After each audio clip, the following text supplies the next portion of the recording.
Bom, a aula de hoje sobre lógica digital binária é mais ou menos uma revisão, né, de várias disciplinas digitais, né, ciclos digitais, sistemas digitais, até bases computacionais, né, vocês começaram a ver a parte binária, né, em bases computacionais, natureza da informação, tá? Então, a ideia é juntar todos esses tópicos numa única aula e focar no que interessa para a computação. O que interessa para a computação, na verdade, né, é a visão principalmente na arquitetura de computadores, né, que é a parte de física, né, nos interessa mostrar que a partir de um dispositivo um componente que chaveia, né, então qualquer coisa que chaveia, que tenha dois estados, que a ideia é fazer uma lógica binária, tá? Então é baseada em bit. Então qualquer coisa que muda de estado de 0 ou 1, né, ou 1, 0, tanto faz, tá?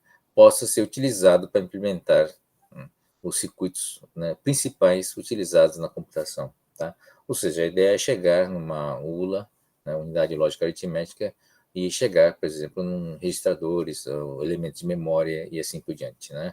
Não se esqueça que processamento é uma junção da CPU, né, ou ULA, e memória, tá? Então, a gente tem que chegar nessas duas implementações, fazer essas duas implementações trabalharem juntas, né, para você ter o processamento, né, o conceito de processamento sendo implementado fisicamente, tá? Então, isso é o elemento principal, né, da arquitetura de um computador, tá? Dos 4 elementos que nós vimos, né, da estrutura de fundamentais funcionais do computador, o processamento é o elemento-chave, tá?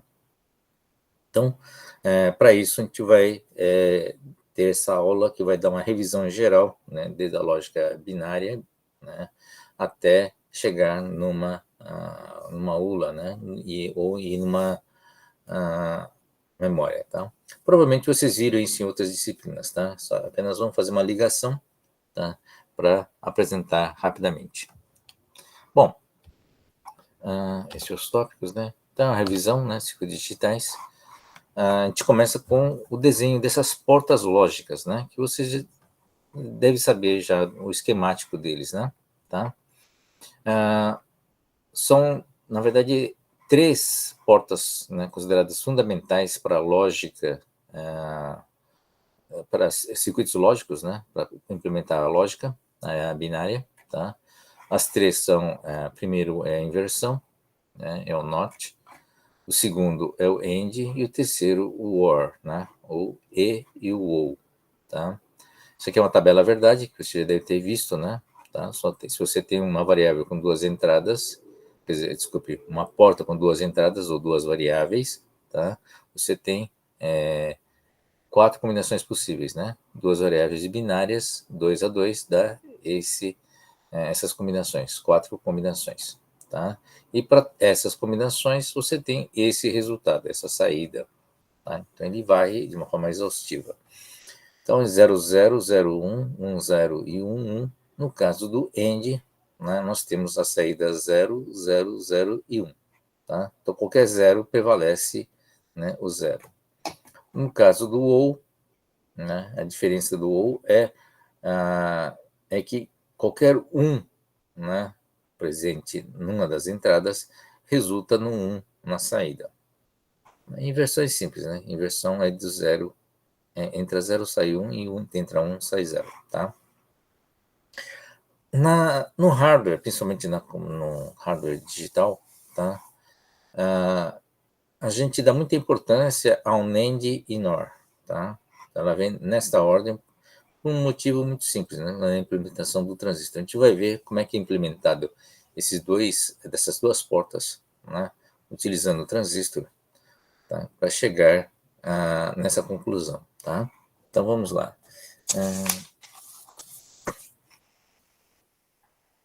Deixa eu só colocar essa transparência. Vamos chavear para uma câmera. Cadê? Configuração, vídeo, tá aqui. Me avise se apareceu uma página em branco. Tá visível a página? Sim. E uma lapiseira? Isso. Então tá bom. É isso. Então deixa eu voltar aqui. né? Bom, nós vimos na aula passada, nas outras aulas, né, que é importante ter um circuito que chaveie, né? Vamos usar o transistor que é utilizado até hoje, tá? Que faz parte é o componente principal que faz o chaveamento, tá? Então, já discutimos isso, né? Transistor, desenhar aqui transistor, está aparecendo, né? Sim, Desenhar aqui apareceu. um resistorzinho, tá? E aqui um semicondutor, tá? Aqui é a orientação, né, da corrente, e aqui o terra, né? Que desenho assim. Bom, aqui a tensão é positiva, mais V, tá? Por que a gente põe um resistor aqui, né? A gente põe um resistor para limitar a corrente que passa aqui, tá? Porque se você não puser esse resistor, passa uma corrente muito forte e pode danificar o semicondutor aqui, tá? Então, esse é um limitador de corrente, principalmente se ligar uma tensão positiva que está aqui. A gente tira a saída aqui eu ver out, né? E a entrada está conectada na base desse cara aqui, né? Vin. Então, essa tensão de entrada é responsável, tá, para ligar ou desligar esse transistor, tá? Então, é uma tensão positiva em relação ao terra, tá? Professor, você pode mover o papel um pouco para a direita, que está cortando a esquerda? É que tá mais fácil para eu escrever, porque eu tô Ah, tá.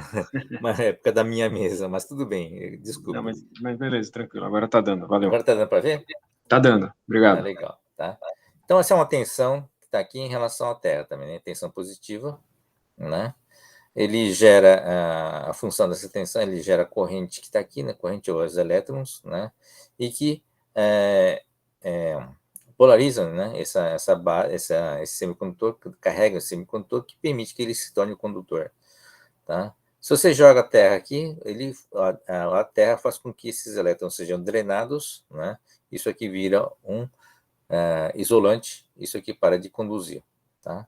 Então, qual que é a lógica que está aqui? Vamos analisar isso aqui sob o ponto de vista de circuito elétrico, tá? Bom, já discutimos, né? Então vamos ver. Eu coloco uma tensão positiva aqui, que equivale à lógica, né? Equivale a 1, tá? Então, tensão positiva aqui, elétron disponível aqui, ele conduz, né? E esse circuito que está aqui, como é que vai funcionar? Ele vai permitir, vai haver uma passagem de corrente aqui, né? Porque aqui vira curto-circuito, né? Vira uma chave fechada. Então, há uma passagem de corrente aqui e conduzido para o terra, tá? É uma corrente limitada pelo esse resistor que está aqui, tá? Então, sob o ponto de vista desse ponto que está aqui, Vout, qual a tensão que ele enxerga nesse ponto, tá? Ele ele não vai enxergar essa tensão porque esse sinal não está aqui, né? Se estivesse aqui, conectado aqui, seria tensão mais, né? Tá? Mas ele está conectado nesse ponto aqui, depois do resistor. Isso aqui é um resistor, tá? Então, em função disso, desse resistor aqui, o que ele vai enxergar, na verdade, é um curto para o terra. Isso aqui é uma chave fechada, então ele está enxergando terra. Então, isso aqui equivale a você fazer uma ligação direta desse ponto com o terra, exceto uma tensão de queda que está aqui, né, o 0,6, tá? Que é a queda de tensão do semicondutor, tá? Então, se você põe a tensão 1 aqui na base, né, equivalente à lógica 1, você vai receber do lado de cá uma tensão equivalente ao zero. Tá bom? Vamos inverter, então, vamos colocar zero aqui, tensão zero, né? Aterrar esse ponto, essa base vai ser drenada, né? Vai sair os elétrons aqui, isso aqui vira um isolante, tá? A chave abre, e o fato de ter aberto significa o seguinte, né? Você olha sobre o ponto de vista desse circuito do lado de cá, o que ele vai enxergar? Vai enxergar aqui só isso aqui, na verdade, né? Porque isso aqui fica a chave aberta, portanto cai fora, né? Deixa de existir, tá? E ele vai enxergar esse resistor e essa tensão, tá? E eletricamente, no fundo, vai ser essa tensão que ele vai enxergar, do ponto de vista de tensão, tá? É um circuito que está assim, né? Se você tem Vamos lá. Aqui está assim, tensão positiva, tá? Tem um resistor e tem uma leitura aqui, tá? Essa tensão que vai ser vista aqui vai ser esse cara aqui menos a queda que está aqui, né? Depende da corrente que vai passar para cá, tá? Mas depende da queda de tensão nesse ponto que está aqui, tá? Essa é a saída Vout, tá? Então, essencialmente, se puxar pouca corrente, tá? O que ele vai enxergar vai ser essa tensão positiva que está aqui, tá? Vai ser, isso aqui vai ser igual a mais V, tá bom? Então, ele vai enxergar um 1 aqui. Né? Certamente não vai enxergar o 0, né, que está aqui. Tá? Então, se, né, você joga 1 na entrada, você recebe 0. E se você joga 0 aqui recebe 1, isso aqui é uma lógica inversora. Né? Isso aqui é um NOT implementado, né, com transistor. Tá bom? Expandindo essa mesma lógica. Opa. Não sei se estão enxergando. Bom, vamos fazer uma outra coisa, né? Novamente esse mesmo circuito. Opa, esqueci o resistor aqui, tá? Eu estou tirando meu sinal aqui. Eu tenho um transistor aqui. Só que eu vou colocar mais um transistorzinho aqui em série pro terra. Tá? Vou chamar esse cara de A, esse de B. Tá? Tensão de saída, que é positiva, mais V. Tá. Bom, usando a mesma lógica que usamos para o NOT, né? Tá? Qual é a lógica que está aqui? Tá? Para esse cara aqui ter zero, enxergar zero, o que você precisa ter aqui para ter zero? Né? Ele precisa ter o 1 aqui, não é isso? Você tem 1 aqui, mas se isso aqui tiver zero, se tiver zero aqui, ele vai continuar cortado, vai continuar aberto, né? E não vai deixar conduzir. Apesar desse cara estar conduzindo, esse cara, o circuito como todo, não conduz porque ele não está conduzindo. A única situação, né, possível para você ter esse zero aqui é ambos estarem conduzindo, ou seja, ambos com 1. Tá? Qualquer outra combinação, né, ou A ou B com zero, né, vai resultar, né, em 1 aqui. Tá certo? Então, essa lógica aqui de ter obrigatoriamente 1 para eu ter 0, tá? É o NAND. Tá bom? Vocês entenderam ou não? Tá? Olha no diagrama lógico que está aqui, né? Qualquer outra combinação, na tabela verdade está aqui, qualquer outra combinação aqui, né, que tenha 0 em A ou em B, resulta em 1. Tá? Para você ter 0 na saída, né, você precisa ter o 1 e 1. Tá? Então, isso aqui é o NAND. Então, o NAND é muito mais fácil de implementar do que o AND. Como é que eu faço o AND? Né? Eu sou obrigado a fazer esse cara aqui, um NAND, e depois inverter a saída desse cara aqui. Né? Como é que eu inverto? Eu coloco um circuito, esse circuito que está aqui. Eu coloco, né, o NOT, né, na saída do NAND. Ou seja, o NOT eu preciso de um transistor, né? E o NAND eu preciso de 2 transistores. E o AND, né? Eu preciso de quantos?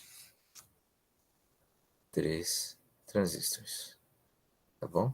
Ele é mais caro, do ponto de vista de circuito. Vale a mesma coisa para o OU, né? O OU, o NOR, né, é implementado com, em vez de colocar em série, é colocado 2 em paralelo. Tá? Então, qualquer um dos dois que chaveie, né, aterrando, você consegue fazer com que mude o sinal de saída. Tá bom? Então, essa é a lógica. Deixa eu ver o que está aqui. Que está aqui, né? é o seu transistor na a configuração de inversor, né?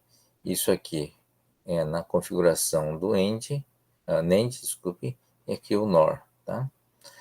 O AND, então, é implementado, né, com um NAND mais um NOT, invertendo a saída dele, tá? Isso tem outras implicações, tem implicações, por exemplo, na propagação do sinal, né? Com Bom, esse aqui, como está em paralelo, desculpe, tá em série, né? Tá? Ele não tem atrasos em relação à saída, mas se você coloca essa entrada aqui, esses transistores aqui, mais um transistor aqui na saída, né, tem um problema na propagação, quer dizer, dobra o tempo de propagação do sinal, tá? No caso do end. Bom, essas são construções dessas lógicas, né? O NOT, AND e OR, que é usando somente NANDs, tá? Então, vou explicar por que depois. Bom, aqui, olha, se você curto-circuita esses dois sinais aqui, né? Isso aqui, esse NAND vira um inversor, né? Dá para entender por quê? Tá? Colocando aqui. Esse circuito que está aqui, circuito lógico que está aqui, né? Se você junta esses dois sinais A e B, tá? Equivale a esse aqui, equivale a NOT, né? Tá? Então, só tem duas possibilidades, tá? Passa a ser ou 0 ou 1, né? Para conduzir, todos, você põe 1 aqui, ambos conduzem, né? E basicamente, viram inversor, tá? Inversor caro, mas é inversor.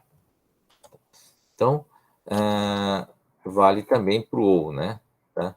O NOR. Tá? Então, se você tem os dois sinais aqui injetados simultaneamente, em curto-circuitados, tá? Você tem um NOT aqui, tá? Como é que eu implemento um NAND só usando NANDs, né? Essa é a configuração de inversor, e eu inverto o NAND, que está aqui. Então, o NAND está aqui, inversão está aqui, e aí, resultado é um AND, A, AND, B. Isso aqui tem um ponto, né, subentendido aqui, tá bom? E o ponto entendido como AND. Como é que eu faço um OU, né? Só com NANDs, tá? Eu estou invertendo o A aqui, invertendo o B aqui. Com A e B invertido, eu tenho um OU depois de um NAND, tá? Isso aqui é explicado, é mais fácil eu explicar olhando a tabela verdade, tá? Vamos lá. Eu estou invertendo as entradas, né? A e B. Estou invertendo A e estou invertendo B. E estou passando em cima do NAND, tá? Então, vamos voltar. Invertendo aqui no end, aqui, invertendo A, invertendo B, então vamos lá. Invertendo A e B, então isso aqui fica 1 e 1. A saída do NAND é 1. Então, 1, 1, 1, tá? Que vale isso aqui, ó. 1, 1, 1, né? Aqui, né? Aqui vira 1 e o B fica 0, né? Invertendo aqui, ó. 1, 0, né? E aqui a saída do 1, 1, 0, saída aqui fica 1. Na saída do NAND. 1, 0 igual a 1. Cadê? É isso mesmo? 1, 0 igual a 1. Cadê o ente? 1, 0. Não, igual a 0. É porque tem invertido. Errei alguma coisa. Não, tá certo. É isso mesmo. Tá. O que a gente está fazendo é o OU, não é o NAND. 1, 0 aqui. 1 aqui e 0 aqui dá 1, né? É o OU. 1 aqui e 0 lá dá 1 na saída. Da mesma forma aqui, 0 e 1, né? Estou invertendo 0, invertendo aqui dá 1, 0 e 1 dá 1. Então, 0 e 1 dá 1. E finalmente aqui é 0 e 0 dá 0, né? 0, 0 dá 0, tá? Então, eu tenho um OU, tá? Então, se eu inverto o A, se eu inverto o B e depois passo por um NAND, isso me gera um OU, tá bom? Essa é a lógica booleana direta. Tá? Bom, eu não vou fazer do NOR, mas aqui é uma implementação semelhante com o NOR. tá? Aqui está fazendo um AND e aqui está fazendo um OR. Voltando, por que eu estou fazendo isso? Né? Veja, lembra da álgebra booleana? Basta, né, ter NOT, AND e OR, né, que eu faço qualquer lógica booleana, qualquer álgebra envolvendo a lógica binária ou lógica booleana, tá bom?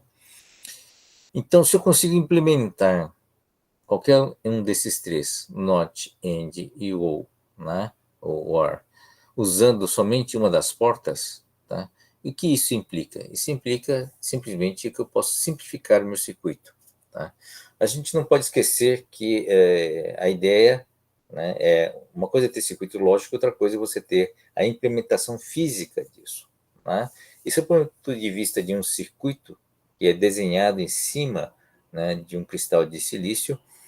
É muito mais fácil você só se preocupar em fazer todos os circuitinhos iguais, ou seja, só tem NAND, né? Você implementa NAND com 2 transistores, né? Você implementa milhares ou milhões de NANDs, e o que você faz aqui?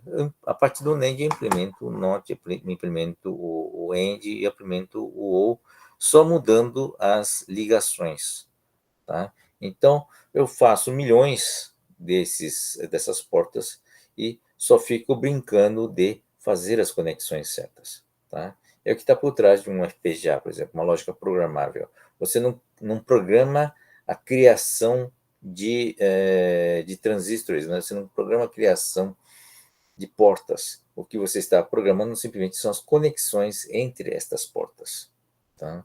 Então, essa é a ideia de um FPGA. E isso é base de muita coisa de projeto, tá? A ideia é facilitar o projeto ao máximo usando esses elementos que são, se você padroniza, né, o layout, padroniza fisicamente o circuito digital, né, o que você implementa em cima do silício, tá? Então, é uma grande vantagem, motivo pelo qual a gente está expondo essa técnica aqui, tá? Então, basta fazer um bom NAND, né, ou um bom NOR, né? Aí eu tenho todo o resto implementado só com as conexões, tá bom? Esqueci de chavear. Bom, tudo bem. Continuando esse exercício, né? A relação, então, com a circuito com a álgebra booleana, tá? Você já deve ter visto isso, né, de simplificar as equações, tá? Então, esse circuito, o primeiro circuito, né, é é um circuitinho, né, uma lógica de portas, portas lógicas, tá? Aqui você tem 3 entradas, né, e uma única saída. Então, as 3 entradas A, B e C estão colocadas dessa forma. Você tem, ambos passam por AND, né, a combinação de AND. Então, aqui é o A AND B e aqui é o A AND C, tá? E depois esse resultado passa por uma porta OR, tá? Ou seja, esse AB vem aqui, né? OR, operação em OR, AC. Então, a saída desse cara, desse circuito com 3 portas, vai ser AB mais AC, tá? Então, em termos de álgebra booleana, nós temos um circuito que faz o AB, né, ou AC. Usando a álgebra booleana, né, aquelas propriedades da álgebra booleana, a gente sabe que a gente consegue fazer isso, colocar o A em evidência, né? Então fica A, AND, B ou C, certo? E podemos implementar esse cara aqui. A implementação dele é o que está aqui, né? Tá? Você faz um B, um OR com B e C, né? B ou C. E aqui está o A, tá? Em outro circuito aqui, um AND, dessa vez não é um OR, é um AND, que vai me dar o A, AND, B ou C. Tá bom? Fácil, né? E a gente sabe que se esses dois são equivalentes, logicamente, né, a tabela verdade deles vai bater também, né? Você tem a tabela verdade com as 3 entradas, A, B e C, 3 entradas independentes, dá 2 elevado à terceira tem 8 possibilidades, todas as combinações, né? E você vai... aqui são os resultados intermediários e nós temos o resultado final. E esse resultado final, na saída, né, é igual aqui, os dois são iguais. Então isso mostra que é uma equivalência lógica entre esses dois circuitos, tá bom? Só que, usando a álgebra booleana, eu consegui simplificar esse circuito economizando uma porta, né? Em vez de ter 3 portas, eu só tenho 2. Tá? Esse é um exemplo de usar a álgebra booleana para desenvolver circuitos, né? Desenvolver outras formas, né? Outras opções de circuitos, principalmente otimizações. Nesse caso, foi uma otimização de redução de número de portas, né? Bem visível, né? Então, equações complexas, né, ou extremamente extensas, são passíveis de serem implementados, né? Você pode fazer a fatoração até tentar reduzir toda essa lógica em poucas portas. Tá? Essa é uma forma de trabalhar a álgebra booleana para obter uma redução de portas. Uma outra forma de trabalhar a álgebra booleana não é necessariamente você reduzir a quantidade de portas, apesar de que isso é mais clássico, né? Tá? Você pode até tentar aumentar o número de portas, desde que isso provoque uma melhoria no desempenho. Tá? Essa preocupação com o desempenho é muito forte, né, na computação, principalmente na CPU. Tá? Então, aqui nesse caso, a gente não teve ganho em termos de desempenho. Tá? Você teve um ganho em termos de redução de consumo e redução também de número de portas. Estou economizando um transistor, né? Tá? Então, economizou quase 1/3 de transistor nessa álgebra. Agora, como os sinais estão passando por 2 estágios, você não teve ganho de desempenho aqui, né? Mas algumas simplificações podem resultar em menos portas aqui no meio até chegar na saída.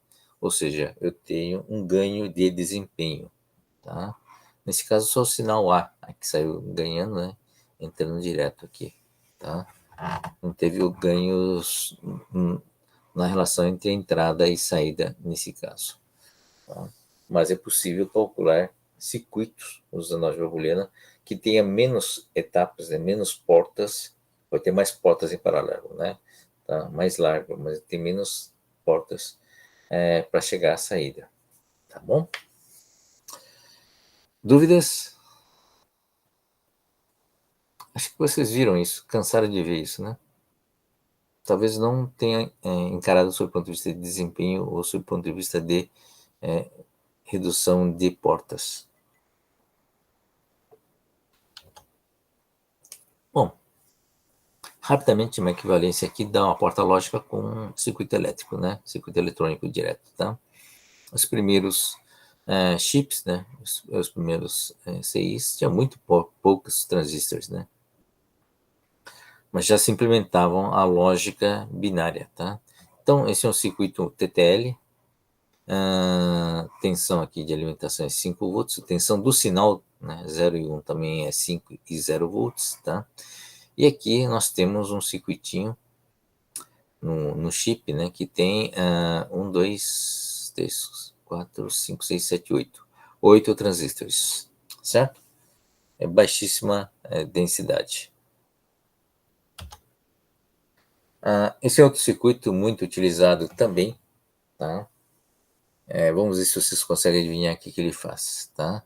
Tem 3 entradas, né, A, B e C, e uma única saída, que é o M. Tá? Então, essa é a tabela verdade do M. Tá? O que faz esse circuito? Bom, a gente sabe qual é a equação, né? Então, é a soma, né? Quer dizer, é um ou com todas essas expressões.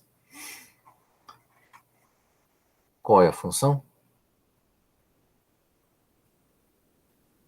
A resposta está aqui, na verdade, né? Mas vocês conseguem enxergar qual é a função?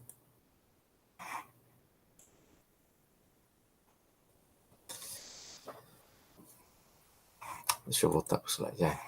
Tá? Aliás, deixa eu fazer uma coisa antes, enquanto vocês pensam. Eu preciso voltar a minha imagem.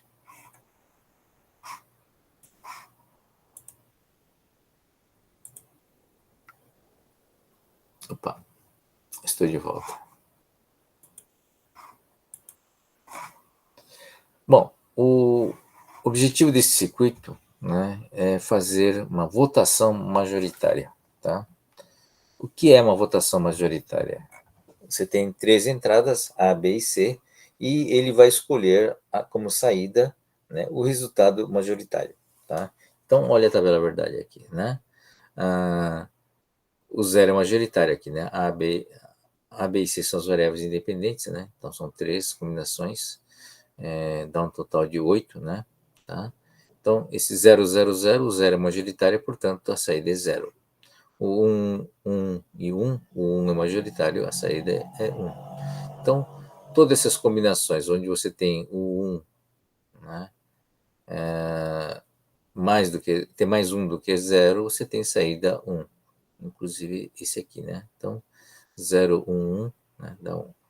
E todas as outras combinações onde você tem mais 0 do que 1, 0, 0 aqui, 2 zeros, vence o 0, quer dizer, o resultado da saída, né, é o 0.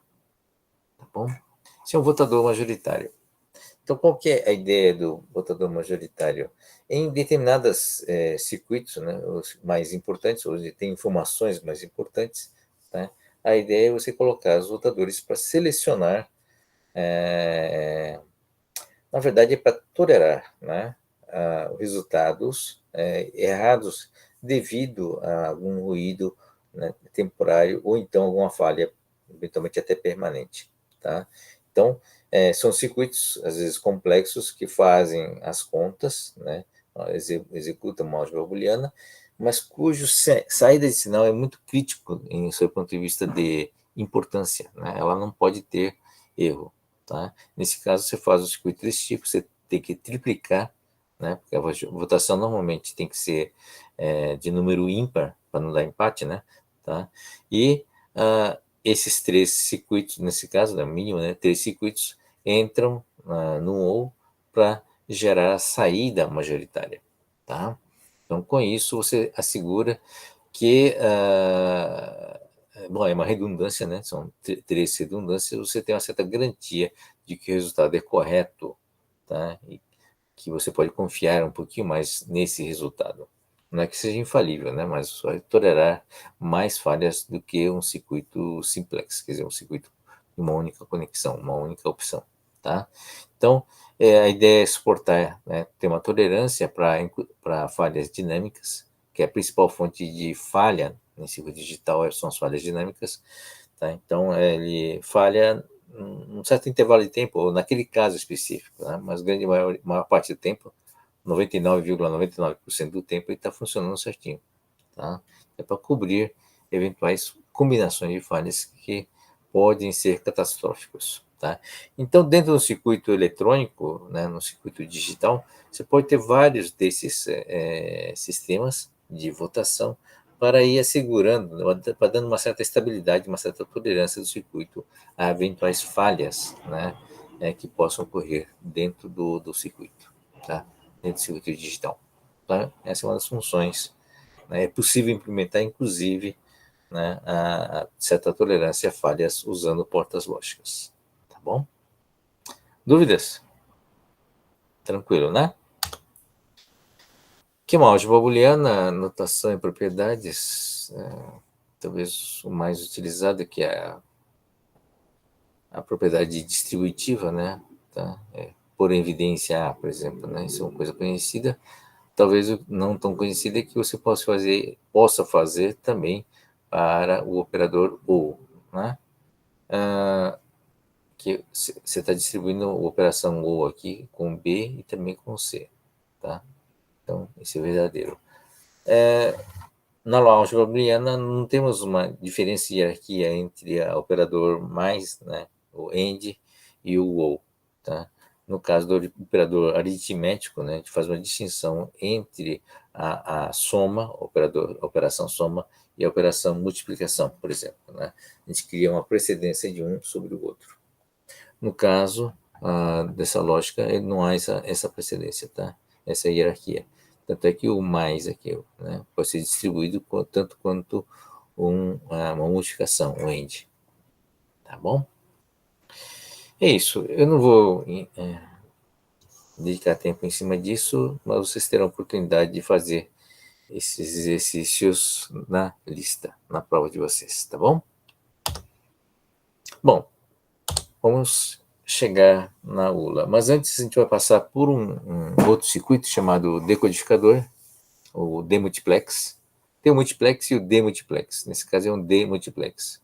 Então o demultiplex, ele pega um dado binário, um valor binário, né? Então, por exemplo, você tem 3, né, em número binário, tá? Então, 3 é 0, 1, 1, né? Ele pega esse 3 e converte, né, em um único sinal na linha 3, tá? Então, esse é um demultiplex, né? Converte uma informação numérica que está aqui num sinal, no acionamento de um dos sinais correspondente a essa entrada, tá? Então, como é que ele faz isso? Você tem esses 3, nesse caso, tá?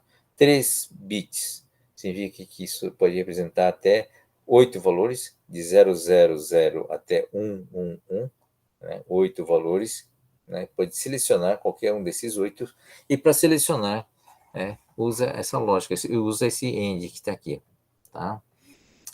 São 8 ANDs, né? Um para cada um dos valores, onde apenas um deles está selecionado, apenas um deles tem 1 na saída e todos os demais têm 0. Como é que ele faz isso? Ele faz isso assim, né? Se são 3 entradas, ele tem 3 bits também de entrada, tá? Então, se você é o primeiro, né, dessa sequência, então esse vai ter que ser, todos eles têm que ser 0, né? Tá? Então, aqui é o A0, o B0, tá? E o C0. Com isso, você garante, né, que somente esse circuito seja selecionado, né? Tá? O AND aqui está sendo utilizado como habilitador, né? Tá? Então, como está invertido, né? Então vai ter tudo 1 aqui na saída. Então é o único AND que vai ter 1 na saída. Todos os demais vai ter 0 na sua saída. Bom, basicamente é seguir a lógica que está aqui, né? Todas as combinações possíveis, tá? Desde A barra, B barra, C barra, até A, B, C, aqui embaixo. Tá? Você faz todas as combinações. Tudo bem? Então, esse circuito é muito importante, porque é utilizado para decodificar várias coisas, né? Principalmente endereços, né? Nesse caso, o endereço de 3 bits seleciona, né, um conjunto de registradores, uma posição, né, que equivale a um dos 8, né, de 0 a 7. Tá bom? Muito utilizada nisso. Bom, vamos entrar finalmente, então, já vimos o decodificador, vamos entrar, então, na parte da unidade lógica, tá? E vamos começar trabalhando com a parte da soma binária, tá? E, para implementar a soma, a porta a ser utilizada é o XOR. XOR é o ou exclusivo, não é isso?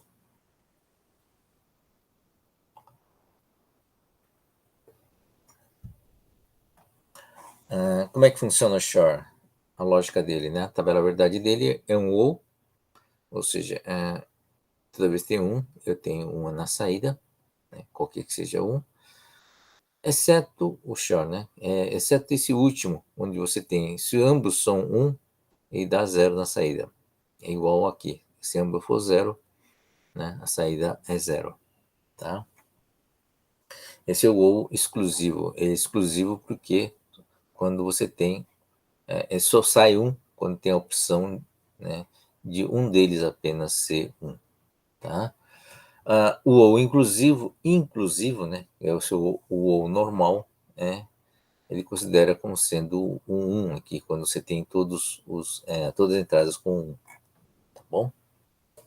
Bom, Isso aqui é usado aonde? É usado na lógica da soma aritmética, tá?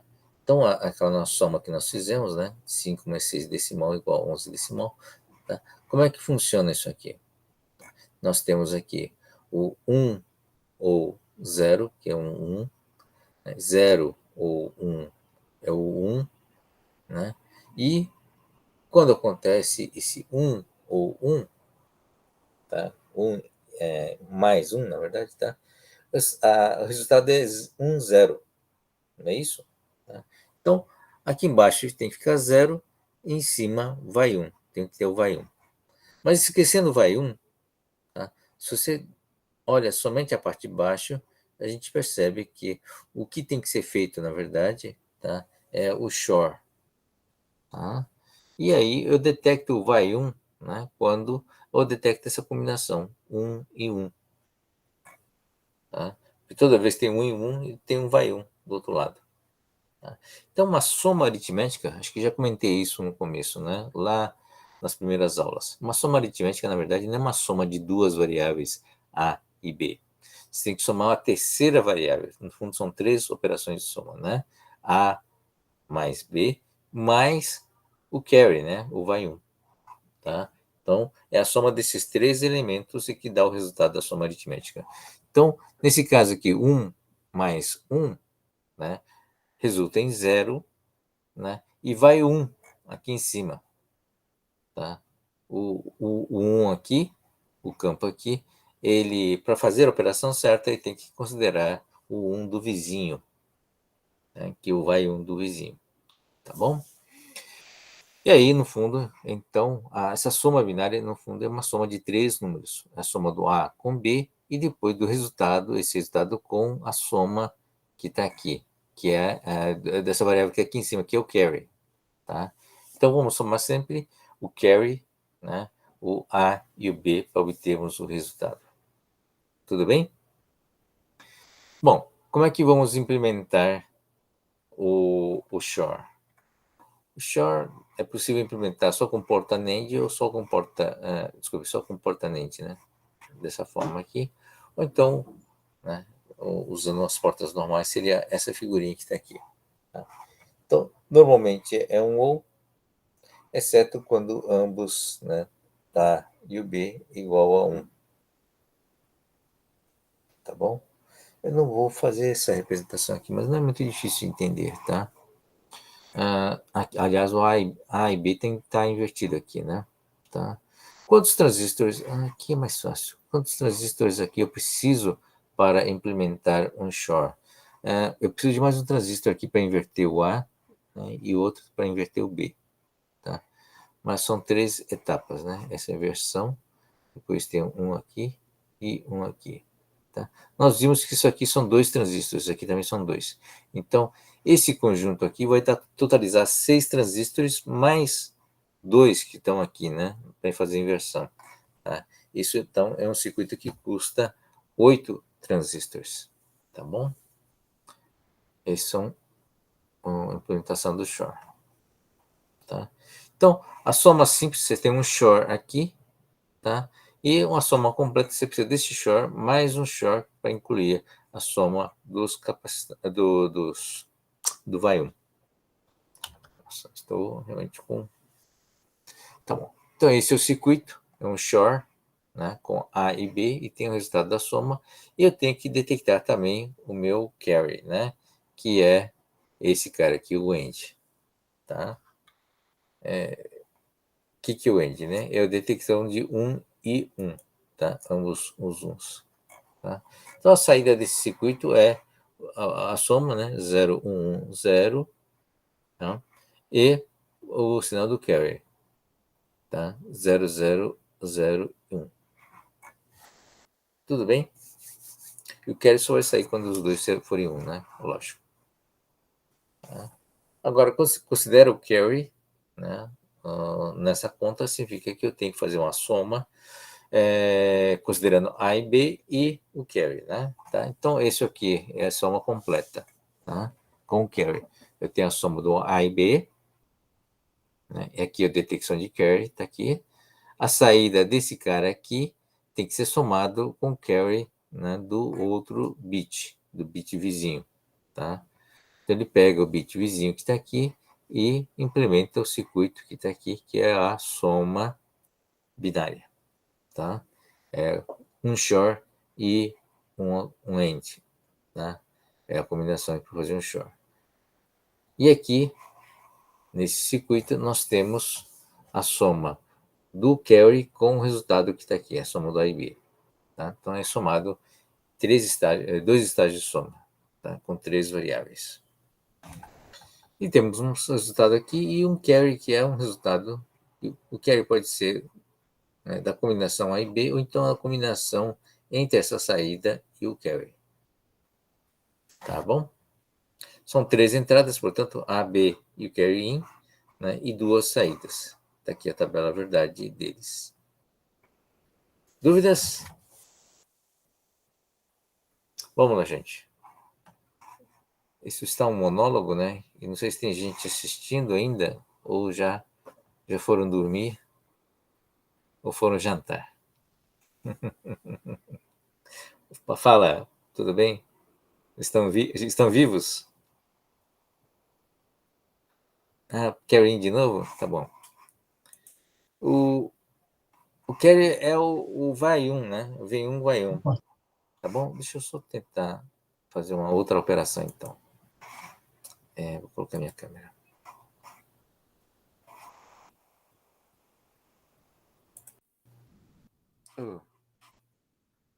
Mexi no lugar errado. É o vídeo. Quem está distraído aqui sou eu, né? Tá bom. Então vamos lá. Não sei se a tela fica muito pequena para vocês. Vocês conseguem ampliar a imagem do papel? Tá sim, professor. A gente consegue colocar em foco a tela do slide ou a sua câmera. Ah, legal, legal. Eu não sei exatamente quais são os recursos que vocês têm. Tá? Então, lembra de uma soma? Deixa eu fazer uma soma um pouquinho mais complicada. Vamos somar 1, 0 com... bom, aqui eu não quero que estoure, então vamos lá. 0, 1, 0.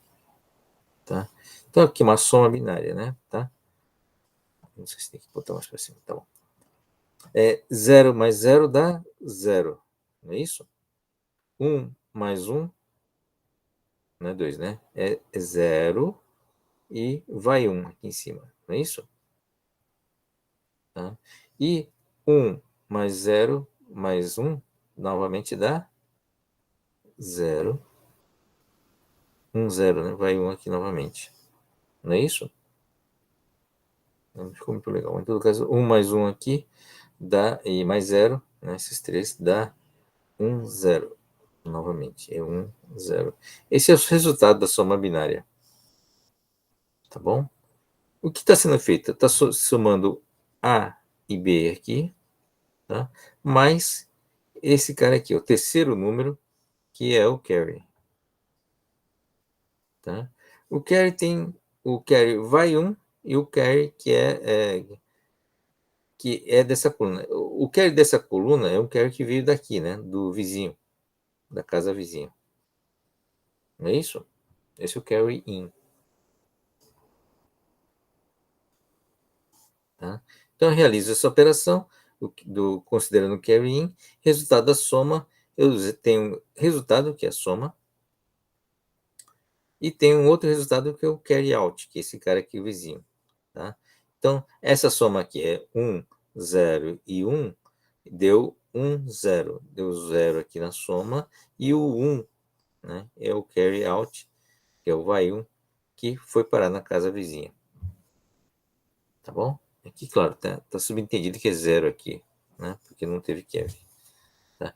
Então, uma soma binária envolve 3 números, é a soma de 3 números. É a soma desse com esse, e depois esse com esse. O resultado, né, com esse. Tá? Então, é 3 somas.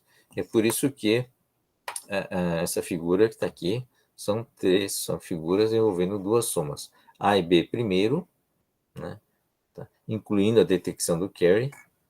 Se vier 1 e 1 aqui, tá? eu tenho que gerar um carry in para a casa do lado aqui. Ó. Tá? Então, vira um carry out. Tá? Da mesma forma, aqui esse 0 e 1, a soma do A e B deu 1, não é isso? Nessa casa aqui. Ó. A soma aqui entre 0 e 1 dá 1. Né? Pela tabela, o shore. Né? O shore aqui dá 1. Né? Mas aqui dá... desculpe, aqui dá 0, né? Mas aqui dá 1. 0 e 1 dá 1. Né? Só que esse resultado, né, é 1 até aqui, né? Na saída aqui. Esse 1 aqui vai com outro 1 do carry. Tem um carry, tem um aqui, mais o 1 desse cara aqui. É 1 e 1, né, que é detectado por esse end que está aqui. O end ele detecta, se for 0 e 0, ele dá 0, né? A única situação que joga 1 aqui é 1 e 1. Tá? Então, essa lógica end aqui é um detetor de 1 em 1. Se tem, toda vez que tem 1 em 1, né, ele vai gerar um 1 na sua saída, no carry. Tá? Então, tem duas situações em que ele pode gerar o carry. Quando A e B é igual a 1, ou então o resultado, né, essa soma que está aqui dá 1 e 1 que está aqui. Já tem um 1 do carry in. Tá? Então, isso resulta no carry out de 1. Tá bom? Isso não sei se eu consegui explicar, essa é a lógica, né, da soma completa, né, considerando um único bit. Tá? Então, esse bit carry out vai para o outro circuito somador, né? Esse carry out vira o carry in do vizinho, do bit vizinho. Tá? Esse aqui está fazendo a soma de um bit, vai receber o bit, né, de carry do soma do bit menos significativo que ele, né, vizinho menos significativo, e vai mandar o carry out, um bit, né, para o vizinho mais significativo do lado. Tá bom? Então, a soma, na verdade, é uma cascata, né? Tá? Esse cara aqui é uma soma de casa a casa, mas aí você tem um carry out, carry in, carry out, que é uma espécie de cascata para o vizinho. Entendi, professor. Obrigado. Você se atrapalhou. Mas tá bom. Espero que tenha entendido. Não, ficou claro sim. Obrigado. Legal. Então, como é que a gente faz para implementar isso fisicamente? Né? Já vimos como é que faz para um bit só. Agora, como é que faz isso para vários bits? Né? Mudando para cá. Estou de volta, tá bom. Tá. Então, como é que eu faço isso para vários bits? Né? Esse circuito que está aqui, tá? Está aqui o circuitinho, né, de um bit só, e tem, não tá representado aqui, mas tem um carry, né? É o carry out de um que entra no carry in do outro. E aí eu faço um cascata que está aqui, né? Vou ligando os carry in, carry out para fazer uma soma binária que está aqui, tá? Então, deixando mais claro esse circuito que está aqui, né? A gente tem vários circuitos misturados aqui nesse bit. Isso aqui é a representação de único bit. Tá? É um circuito que envolve um único bit. Tá? O que ele tem? Tem o A e tem o B. Tem a habilitação do A e a habilitação do B. Eu vou explicar isso aqui também. Né? Que a gente usa muito esse circuitinho aqui do END como sendo um controlador de porta. Tá? O que é um controlador de porta? Obviamente. Tinha acabado de mudar. Vamos lá. Vocês devem ter visto, né? Isso em outras disciplinas também, tá? O que é um controle de porta, né? Então, normalmente é sempre o end que é usado. Aliás, é o end que é utilizado para isso. Você tem um sinal, informação mesmo, né? Sinal que pode ser 0 ou 1, tá? E aqui é a saída, né? É a out, saída, tá? Então, tem um sinal de controle aqui. É o controle da porta. Tá? Ou porta de controle, alguma coisa assim. Tá? Se ele põe 0 aqui, né? Esse 0 como isso aqui é um end, né? Tá? É um end. Esse 0 força 0 na saída. Tá? Ou seja, eu posso... Esse aqui, a entrada muda, pode mudar 0, 1, seja lá o que for, pode mudar dinamicamente isso aqui, mas nada passa para cá. ele fica cravado em 0, nada passa. Tá? Agora, se eu puser um 1 aqui, eu habilito essa porta, habilitando essa porta, o que vier aqui passa para cá. Né? Se tiver 0, passa 0, se tiver 1, 1 com 1, né? Vai sair 1. Tá? Então, essa é uma forma de você controlar a progressão desse sinal. Tá? Esse sinal que está aqui, passar do lado de cá, através de uma controle de uma porta. Ou seja, bota o 0 aqui, ele fecha a porta. Se coloca 1, essa porta abre. Tá? Então, é assim que está funcionando nesse circuitinho que está aqui. Tá? Está habilitando a porta com o sinal de saída daqui. Tá bom? Então, o que acontece aqui? O A e o B, né? Habilita A ou habilita B, tá vendo uma porta AND aqui que está se servindo de controle, né, desse sinal que está aqui, tá? Aqui entra também pelo shore um inversor, né, do A. Então, o A já tem condições de receber inversor, não está representado aqui, depois a gente explica por que é isso. Mas eu tenho um inversor do B, né? Não tenho inversor do A, mas já tenho, porque já recebo direto, né? Mas eu tenho inversor do B, tá? E esse circuitinho que está aqui, tem o B, inversão do B, eu tenho um OU, A ou B, né? Aqui entrando, e eu tenho o AND, A, AND, B, que está aqui também, tá? São sinais que pegam a saída aqui, né? Do AND, do A e do B, depois da habilitação, tá? Eu faço essas 4 lógicas que estão aqui, né? Veja, são as 4 operações, né, básicas da lógica booleana. O NOT, a inversão, AND e o OR. Tá certo? AND e o NOR. Tá? As 3 operações básicas, mais o somador binário. Lembra desse circuitinho que está aqui? Tá? Esse circuitinho é o mesmo que está aqui, né? É uma soma binária completa, com carry in, carry out, tá? Então, é a soma completa, carry in está aqui, o carry out está aqui, tá? A única diferença é esse AND que está aqui, que está atuando como sendo um habilitador, né? A saída do soma também está passando por um AND, né? Esse sinal de AND aqui é o mesmo que controla isso aqui também, tá? Que sai daqui, ó. Esse papel, esse AND aqui tem um papel de controlar, né? Abrir ou não fechar a porta, né, desse somador. Tá? Da mesma forma, esses sinais aqui está respectivamente na saída dessas portas operadoras. Então isso aqui faz as operações, mas a saída deles, né, está sendo controlado por esses índices que estão aqui. Tá? E as saídas todas aqui estão sendo juntadas, né, por um OU. Isso aqui faz um papel de somar, né? Tá? Mas pela própria lógica que está aqui, apenas um deles está habilitado. Tá? Porque isso aqui é uma lógica de decodificação. Nesses 2 bits aqui, né, endereçam, faz aquela combinação. Isso aqui é o decoder, né? Deixa eu voltar um pouco. Aqui. Isso é uma decodificação. Isso aqui é uma decodificação de 3. Então, 8 sinais. Lá naquele exemplo, são 2 apenas. Portanto, só 4 sinais que são controlados, né? 2 elevado ao quadrado, que é 4. Tá bom? Então, o que esse cara está fazendo? No fundo, está selecionando qual é a operação que deverá sair aqui no out. Tá? Então, se for 00, deixa eu ver, 000, aqui invertido. Então, isso aqui vai ser habilitado, né? 00 vai dar 1 aqui, né? Tá? É o sinal F0 invertido e o sinal F1 invertido.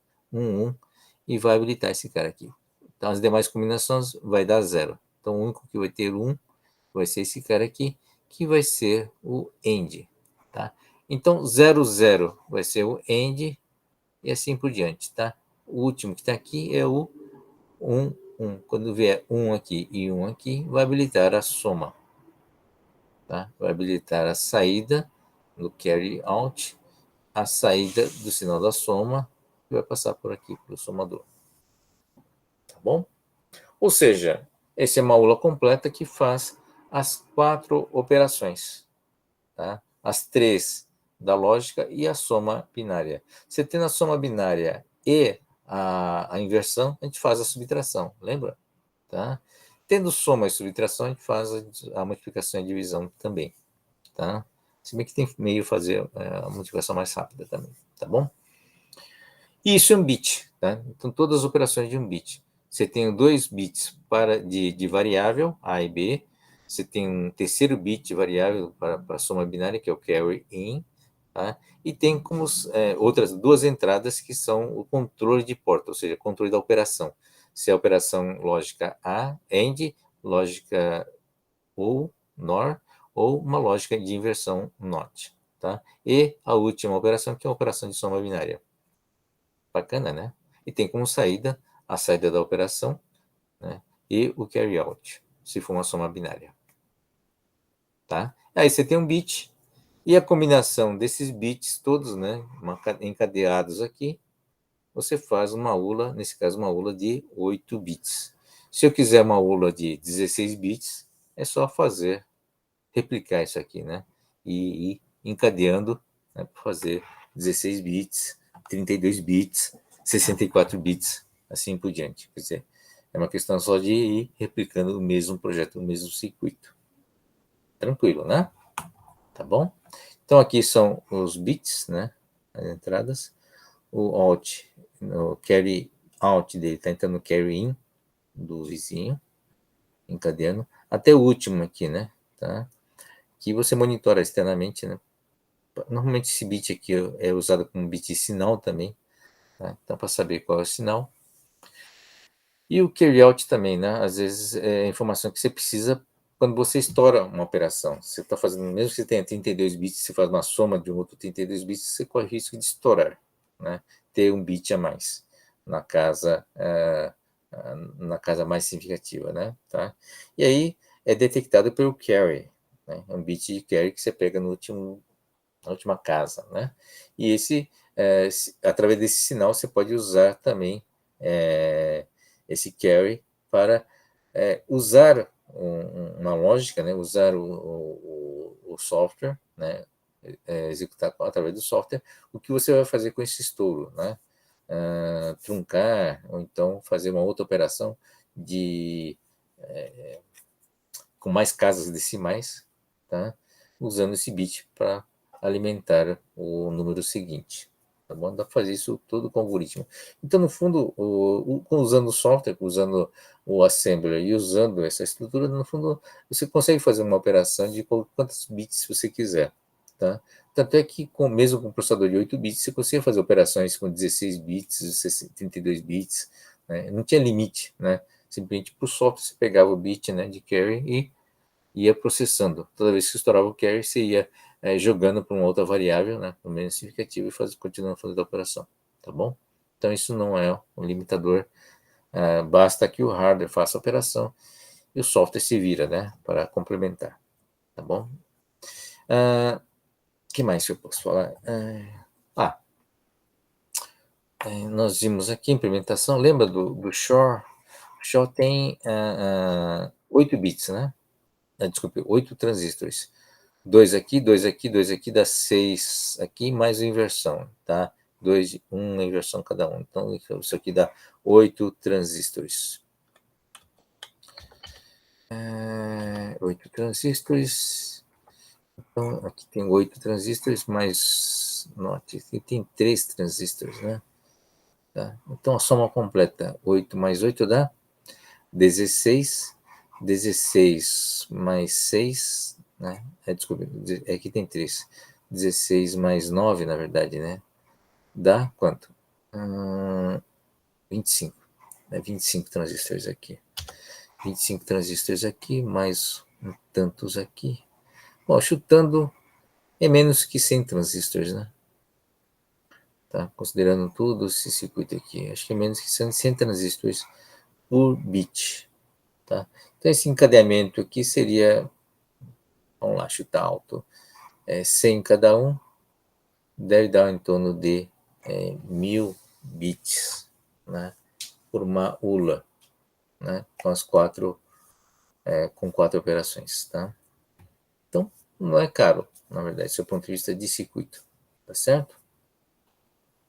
Então, essa é uma coisa muito importante. Hoje você tem bilhões de transistores num único chip, tá? Então, fazer uma aula, né, de 8 bits vai sobrar outros bilhões ainda. Então, não é um problema hoje de tentar achar eficiência, né, tentar economizar o número de transistores aqui nesse circuito. Mas o importante é você lembrar, né, quem está usando transistor para chaveamento, né, que é possível fazer essa ULA usando válvula. Basta que chaveie, né? Ou até usar relé. A relé também chaveia. Tá? Então, veja que é interessante, né? A partir de um componente que chaveie, muda de estado de zeros e uns, eu consigo implementar, né, uma ULA completa. Pode ser que seja mais trabalhoso, tenha um problema mais lento, tenha mais falhas, tal, mas de maneira geral é possível, né, a lógica é a mesma, né, a lógica do porta. Basta implementar essas portas com a tecnologia disponível. Tá? Então, essa é a beleza, né, dessa aula, na verdade, né? A partir de qualquer dispositivo que chaveie, tenha 2 estados, 1 e 0, eu consigo chegar numa CPU. Tá? Muito bacana, no fundo. Tá? Então, veja como é simples. E isso vale desde a década de 1940 passada, né? Ou seja, mais de 80 anos, então, tá? Que é possível implementar, foi provado que é possível implementar, né, uma ULA completamente binária, né, a partir de elementos que chaveiem. Veja que elegância, né? Tá bom? Uma coisa importante que eu talvez vou destacar mais tarde, né, é a questão de consumo, né? Vocês podem reparar que nesse consumo, a priorização aqui é completamente por desempenho. Independentemente da seleção da operação que vai ser realizada, vocês podem reparar que todas as 4 operações são realizadas aqui, né, nesse circuito. Não é isso? O AND, o OR, o OR, né, o OR, a inversão, a soma, né? Então, todos eles estão funcionando e realizam as operações. A única coisa que não é feita, na verdade, o último estágio é a escolha da saída. O que segura, na verdade, a saída é essa seleção do comando. Quer dizer, a seleção do comando, na verdade, está selecionando a saída pronta já da operação. Tá? Então, esse é um típico circuito também que privilegia o desempenho. Quer dizer, à medida que o dado vem, faça tudo o que é possível fazer com os dados, né, e deixa tudo pronto. Só o que vai gerar o atraso, o que vai gerar, o que vai segurar a saída do resultado é simplesmente a seleção da saída, que é o circuito de seleção, que são 2 estágios, né? É o end que está aqui, desculpe, o end que está aqui e a porta que está aqui, né? Tá? O inversor que está aqui, tá? É isso que segura esse cara aqui e esse cara aqui. São mais 2 estágios até saída, tá? Então, é um circuito que privilegia muito o desempenho e penaliza o consumo, né? Então, porque está sendo feitas operações que não necessariamente serão utilizadas, né? Ou que serão instruídas para serem executadas, tá bom? Então, isso já mostra, né, a diferença filosófica básica, né, entre processadores que estão focando no desempenho e processadores que estão focando redução do consumo de energia. Existe fundamentalmente uma diferença filosófica, né, de projeto envolvendo esses 2 tipos de circuitos. Tá? Então, o processador da Intel, né, que visa essencialmente desempenho, não é necessariamente um processador, não é projetado para ser econômico, não é projetado para ter uma redução de consumo. Tá? Então, existem fundamentos de projetos distintos para processador que vai ser usado em desktop, que não tem compromisso com o desempenho, e um outro processador que vai ser usado num notebook, por exemplo, que tem o compromisso, o notebook ou no smartphone, né, que tem o compromisso de ter o mínimo, né, de consumo, né, reduzir ao máximo o consumo para garantir a durabilidade da bateria. Tá bom? Então, isso é importante vocês lembrarem. Por que a Intel faz sucesso no desktop, mas não conseguiu fazer sucesso no smartphone, né? É o domínio da ARM, né? Tá bom? Isso a gente vai voltar a discutir mais à frente. Só para vocês lembrarem essa questão de projeto. Bom, chegamos aqui então, um processamento, né? Esse aqui é um esquema de um processador, não é só o ULA, né? O ULA é apenas um dos componentes. Sob o ponto de vista de circuitos, né? A gente vai ver mais tarde a parte dos geradores de sinais de controle, mas, sob o ponto de vista de circuito, nós temos a ULA, que a gente descreveu em detalhes, né? E nós temos outros elementos que compõem um CPU, né? Que são os registradores, que a gente vai ver agora, tá? Antes disso, tem uma coisa importante, que é um shift, né? Um registrador deslocador, que está aqui, tá? Então, muitas vezes é necessário, algumas operações, uma operação de multiplicação, você precisa deslocar o número em uma casa, tá? Então, esse é o papel do shift, tá? Tá aqui. Bom, basicamente o dado está aqui, ele vai para um end, desculpe, dois ends, essa mesma informação, ligado, né, nos bits vizinhos, à direita ou à esquerda, tá? Todos. Então, ele necessariamente desloca todos para a direita ou todos para a esquerda a partir desse comando que está aqui, né? Que vai habilitar o end num lado, do lado esquerdo, ou do lado direito, né? Com 0 ou 1, você está invertendo aqui, né? Tá? Então, eles são complementares. Tá? Ou está habilitado para a esquerda, ou está habilitado para a direita, e a informação vai para cá, tá? Você tem um ou aqui para fazer a soma dos sinais, tá certo? Então, o shift vai para a esquerda, vai shiftar os bits para a direita ou para a esquerda. Aqui não está representado, né? Mas uma rotação significa o seguinte: eu vou pegar esse último aqui, o 7, tá? Aqui está indo só para o lado de um lado só, né? Mas vou fazer ele vir para cá, tá? Só que na verdade vai entrar aqui, né? No 0, tá? O shift que vai vir aqui no 0.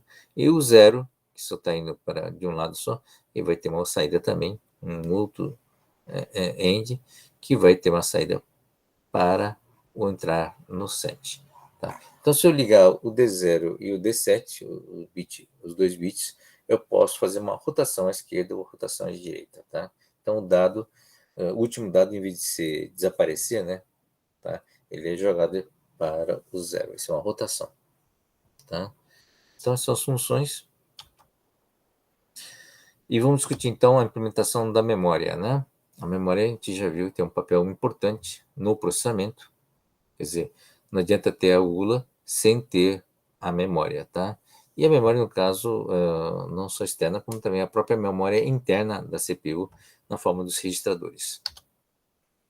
Então, a gente vai discutir o flip-flop, que acho que vocês já viram esse circuito, rapidamente.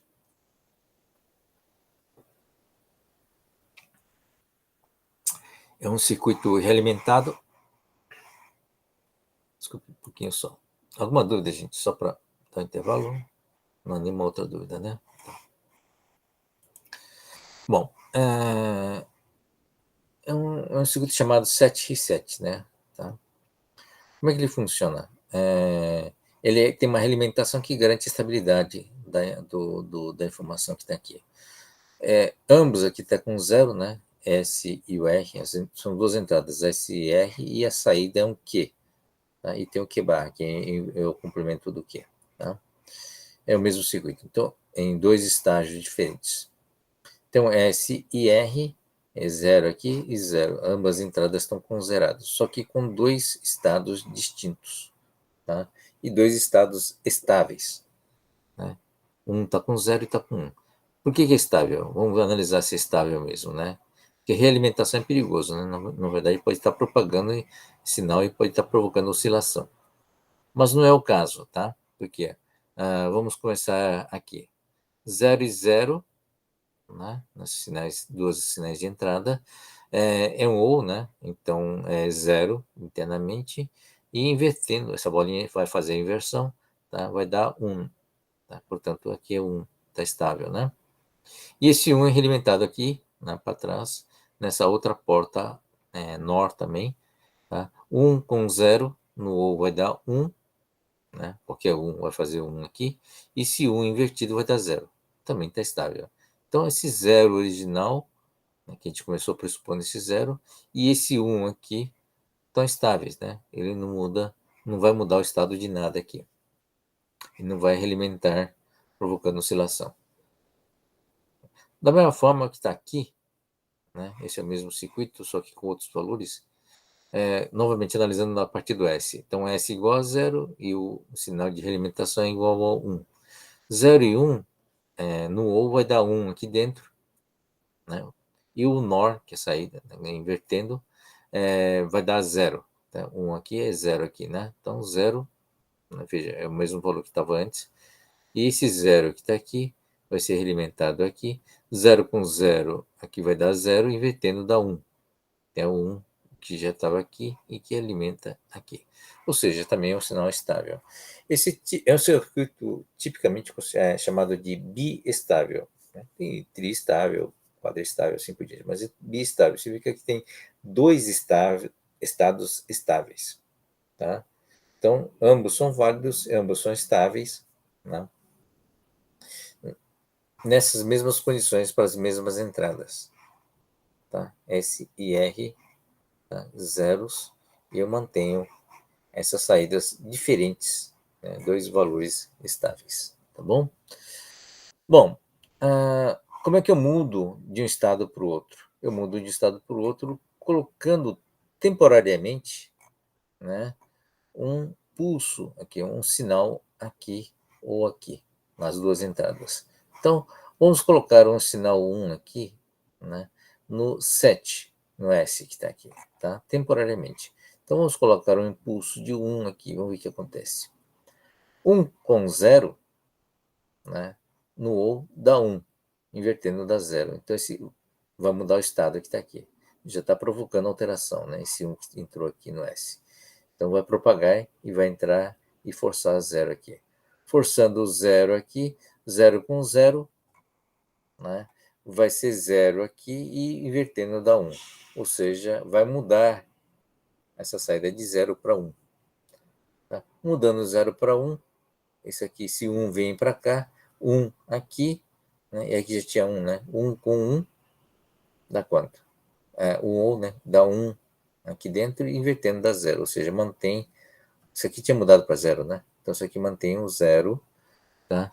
E mantém a estabilidade do circuito, né? O 0 com 0, isso aqui vai dar 1, 0 com 0 dá 0, virando dá 1, e aqui vira 1. Então, mantém o 1 em 1, mantém esse circuito, né, com 0 aqui e 1 aqui, estável. Aí eu tiro, estava em 0, foi para 1, agora eu volto de novo para o 0. Tá? No fundo é um impulso, né? Uma onda, um pulso quadrado de 1, né? E eu retornei para o 0. Retornando para o 0, o que acontece? Né? Eu já tenho 1 aqui, né? Vira esse estado que está aqui, ó. Eu já tenho 1 aqui, o 0 não vai provocar nada, ele vai ficar do mesmo jeito que estava antes. Tá? Acontece a mesma coisa com um pulso em R. Né? Você tem aqui nessa circunstância, aqui nessa configuração, está estável, né? Eu coloco um pulso aqui no R, tá? Aqui ele vai 1, 0 e 1, isso aqui vai para 1, e a saída vai para 0. Né? Vai virar essa saída que está aqui, 0. Tá? Sendo 0 aqui, esse 0 propaga aqui, tá? 0 e 0, isso aqui vira 0 e vira 1, mudando esse sinal de 0 para 1 e 1, né? Retém novamente a informação. Como é um ou, né? Ele força o 1 nessa saída, ou seja, força um 0. Né? Desculpe, força um 1 aqui, né? 1 com 1 dá 1 e 1 invertido dá 0, forçando o 0 que estava aqui já, né? Desculpe, aqui é o 0. Tá? Então, é exatamente essa configuração que está aqui. Tá? É o 1 e o 0. E o R retornando para o 0, né? Não muda o estado, porque o 1 ou 1, 0, isso aqui continua sendo o 1, invertendo 0. Tá? Ou seja, vai por esse estado aqui. Então é por isso que esse sinal de entradas, um chama 7, outro chama 7. O 7, né, ele força um 1 na saída aqui. E o reset força o 0 na saída aqui do Q. Tá? Então, um pulso em um ou pulso no outro faz ele mudar de estado. Tá? E depois ele fica nesse estado enquanto não houver nenhum pulso, né? É diferente. Tá? Então, se você pulsa, né, no 7 e ele vira um, pulsos subsequentes no 7 não vai alterar o estado, ele continua sendo 1, não vai provocar nenhuma alteração diferente. Tá? Esse é o circuito 7 reset, né? E sofisticando um pouquinho mais, colocando essas duas portas que está aqui, tá? Duas portas ends, com o sinal original aqui de D, né? E invertendo ele, ou seja, um único sinal que ele pode vir aqui ou pode vir aqui, tá? Só que invertido, tá? E aqui um outro sinal que controla o dado, né? Controla a propagação do dado nesse circuito 7 reset. Então, o que acontece? Tá? Se o dado for zero, esse zero, e eu venho um pulso de clock que está aqui, ele faz com que esse zero propague para cá, né? Tá? Zero propagando para cá, não tem efeito nenhum nessa parte aqui. Né? É o mesmo efeito que está aqui, porque normalmente já é zero. Mas aqui não, né? Aqui esse zero vem aqui, vem um 1, né? O 1 estando habilitado aqui, ele atravessa, né, essa porta. O 1 vem aqui e força um 0 aqui no Q, né? Porque um 1 em reset equivale a jogar 0 aqui. Tá? E esse 0 realimenta todo o circuito e mantém ele em 0. Tá? Então, ele copia o dado que está aqui, que o dado era 0, né? E propagou para cá. E se isso aqui for 1, ele vai propagar aqui, né? O 1 aqui vai ser 0, não vai ter nenhum efeito, mas o 1 aqui vai vir aqui, ó. Vai entrar aqui no 7, e o 7 vai forçar o 1 aqui. Ou seja, o 1 que estava no dado veio parar aqui. Tá? E fica estável nesse ponto. Então, como é que funciona esse circuito? Isso aqui é chamado circuito flip-flop tipo D, flip-flop que fica mudando de estado, né? Tipo D, tá? E tem o sinal de habilitação, e o sinal de habilitação, quando vier esse sinal de habilitação, ele vai abrir a porta para fazer com que o D seja copiado, né, nesse circuito set ou reset. Tá bom? E aí, isso equivale a um bit de memória. Né? É uma memória armazenando o conteúdo do D. Você copia o D para esse circuito e de uma forma estável. Bacana, né? Tá? Então, essa é a ideia do circuito flip-flop. Tá? E o papel dele como elemento de memória. Né? Nesse caso, é um chip onde você tem esses flip-flops, são 8. Né? Então, está fazendo 1 byte. Tá? Tem o sinal aqui de D de entrada e Q de saída. Tá? E um clock em comum, né? Tá? É o sinal do pino 1, é um clock que atua sobre esses 8 bits simultaneamente. Então vem um clock, vem um pulso, faz com que o que está num D seja copiado para o Q. Tá? Aí você tira o pulso, né? Ele fica estável com esses dados copiados, mesmo que o D varie, né? O D está no barramento e pode variar à vontade, não vai afetar. Porque uma vez capturada, né? O clock faz a captura, uma vez capturado ele mantém aquele estado que está lá. Tá bom? Muito simples, né? E isso é a mesma ideia para um endereçamento, né? Então, essa é para caber na folha, né? A gente colocou esse exemplo, onde nós temos 3 bits, né? Por 4 registradores. Então, temos um conjunto de 4 linhas, né? Que são os registros, tá? São os endereços de armazenamento, e cada um deles tem 3 bits.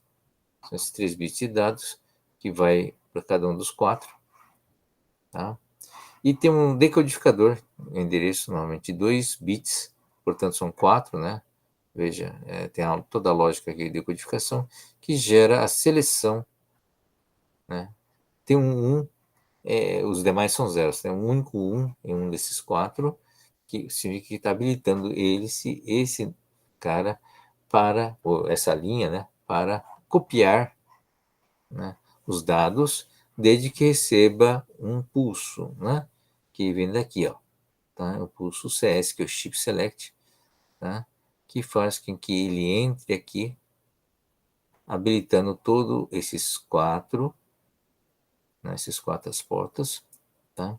Mas vai habilitar aquele que esse endereço aqui, né? Permitir, tá? Então, esse A0 e A1 tem o papel de selecionar um desses quatro, tá? O 0001, 10 ou 11, tá? É um desses quatro que vai ser selecionado e o chip select vai fazer com que o clock adequado, né? O clock vai vir para todos, né? Mas somente os que tiverem clock e, né, endereçamento vão copiar os dados, né, que estão no D para o Q. Tá? Então, isso equivale a um comando de chip select equivale a um comando de escrita sobre um endereço, sobre uma linha, né, de registradores tipo D, tá? Selecionado por endereço adequado, que é dado pelo A0 e A1. Se eu tiver mais linhas, né, eu tenho que ter mais endereços. Tá? Se eu tiver 8 linhas, vou precisar de 3 endereços para fazer um demultiplex, né, e que vai selecionar a minha linha correta. Sob o ponto de vista de coluna, que tem 3 bits, mas nada impede que sejam 8 bits, né, uma coluna de 8 bits, uma coluna de 16 bits, sei lá, qualquer número que tem, né, que couber dentro do chip. Tá bom? É isso, aqui a saída, né? Se você não está liberando eles para esse mesmo endereço, né? Tá? Ou vai para o clock, ou então esse sinal que está aqui, esse último que está aqui, né?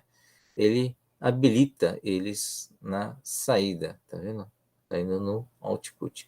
Esse O aqui, ele vem todas as saídas de todas as linhas, né? Tá? Todas as linhas aqui estão contribuindo com o sinal que entra nesse bit do out. Tá? Só que isso aqui só sai, né, se a linha correta estiver sido selecionada pelo endereço e eu tiver uma saída que não seja o inverso, né, do chip select. Tá? O próprio chip select serve para habilitar a saída desse cara. Tá bom? Então esses dados saem para cá. Aliás, saem. Desculpe, esses dados não saem, na verdade. A seleção faz com que o dado fique disponível aqui e aqui já sai direto para cá. Ele não sai para fora do chip, que isso aqui são sinais de fora do chip, enquanto essa habilitação não vier. Ou seja, enquanto não tiver o output enable e o read, né? O comando de leitura. Tá? O comando de leitura é quando a memória solta os bits. Tá? Na saída dele, nós temos um triângulozinho, esse é o desenho de um driver. O desenho aqui de um inversor é um triângulo e uma bolinha, né? Tá? Isso aqui não tem a bolinha, portanto, não há um transistor de inversão. O driver é um transistor especial que tem mais potência para alimentar um barramento externo. Tá? Então, internamente, esses transistores todos, essas portas todas usam transistores, né? Simples, tá? Então, eles são capazes, como a base é bem menos, bem menos energia do que o coletor, né, de onde você tira o sinal, então um transistor normalmente consegue alimentar a base de pelo menos umas 10, 20 transistores no circuito interno. Agora, quando esse circuito é externo ao chip, a história é diferente, né? Você tem que passar por uma trilha, né? Que tem alguma resistência, né? Tá? Você às vezes tem que propagar o sinal para distâncias maiores. Enquanto estiver dentro do CI, o sinal propaga no máximo alguns microns, né? Enquanto que fora do chip, na placa, você às vezes tem que jogar o sinal por alguns centímetros, tá? Então, o transistor tem que ser um transistor de potência. Tá? Então, esse símbolo aqui é um transistor de saída, né? É um driver de saída que tem uma coisa chamada tri-state, 3 estados. Tá? Então, o estado dele é 0 ou 1, né? A energia ou a corrente que ele consegue gerar no 0 e 1 é diferente dos transistores internos. Tá? A gente mede com uma coisa chamada fan-in e fan-out, né? Capacidade de drivar, né? Ou mandar o sinal para uma certa distância com um certo número de transistores, tá? Externos. Normalmente é algo em torno de 20 a 30 transistores também. Tá? E tem um terceiro estado, né? Esse você pode comandar, que é o tri-state. O terceiro estado é que é o estado em aberto, né? Em alta impedância. Ou seja, ele, como é alta impedância, é praticamente como se estivesse desconectado fisicamente do fio. Né? Então, o que é um barramento? O barramento normalmente não é só uma linha que tem uma origem de emissor e o receptor. Né? Às vezes o barramento tem muita gente pendurada. Tem muito circuito pendurado em cima desse mesmo barramento, e o tri-state serve para isso. Né? Normalmente, se você não está usando o barramento, você se desconecta do barramento e deixa o barramento disponível para aqueles que estão eletricamente utilizando efetivamente. Tá? Então, essa é a ideia desse driver. O que mais? Rapidamente, algumas chips de memória. Deixa eu voltar um pouquinho antes. Coisa importante, né? Que em termos de transistor isso aqui, né? Tá? É uma porta NOR, então são 2 transistores aqui, são 2 aqui. Aqui é um AND, portanto são 3 transistores e aqui são 3. 4 mais 6 dá 10 e mais um aqui para fazer o inversor. Tá? Na prática é possível otimizar, né, esse circuitinho, mas o circuitinho a gente considera um flip-flop tipo D, ele é um circuito considerado uma memória estática. Né? Por que é estática? Porque não depende de nenhum circuito externo para reter a informação. É um circuito rápido porque ele deixa sempre disponível o dado dele aqui, no conteúdo dele. Né? É só fazer a seleção correta aqui, né, através dos chips. O chip select ou read, né, para que esse sinal propague para a saída. Mas ele tá, em princípio, todos os sinais aqui, todos os sinais estão disponíveis. Tá? Então, em torno de, aqui é no caso 11, mas na verdade em torno de 10 transistores implementa 1 bit de memória estática. Tá? Que é bem diferente, né, de uma memória dinâmica. A memória dinâmica usa um único transistor. Tá? Ou seja, 10 vezes mais do que a memória estática. Tá? Em compensação, a memória dinâmica ele é mais lento do que uma memória estática, tá? Porque você consegue implementar a memória estática com os mesmos transistores que se usa na ULA, na CPU. Tá? Dá para usar um transistor rápido sem problema nenhum, que é estável. Né? Mas no caso de uma memória dinâmica, né, como é que ele funciona? É um transistor, né, que vai fazer a driver da saída, mas ele tem na base dele um capacitorzinho que retém, né, a informação do bit. Tá? Então, esquematicamente, o circuito é bem simples, na verdade, nem sei se compensaria, mas enfim. Em termos de desenho, tá? Vou desenhar mais para baixo, tá? Então, uma memória dinâmica, viu? É o que está nos pentes de memória. É essencialmente um transistor, tá? Novamente, um resistorzinho aqui. Eu tiro o sinal aqui. Opa, deixa eu baixar. Tiro o sinal aqui. Né? E meu sinal de entrada que está aqui tem um capacitor aqui que retém o estado aqui, tá? Se eu estou guardando, por exemplo, um bit 0, né? Eu tenho que ter carga aqui no capacitor. Tem que ter capacitância aqui, tá? Que mantém a tensão aqui na base para forçar o 0 aqui, né? Mantendo isso aqui conduzindo. Tá? Ou seja, À medida que esse capacitor vai descarregando, né, tá, vai sendo utilizado aqui na base a carga elétrica, ele vai descarregando, chega uma hora que ele perde a informação, né? Ele fica em aberto e isso aqui passa a ser 1, tá bom?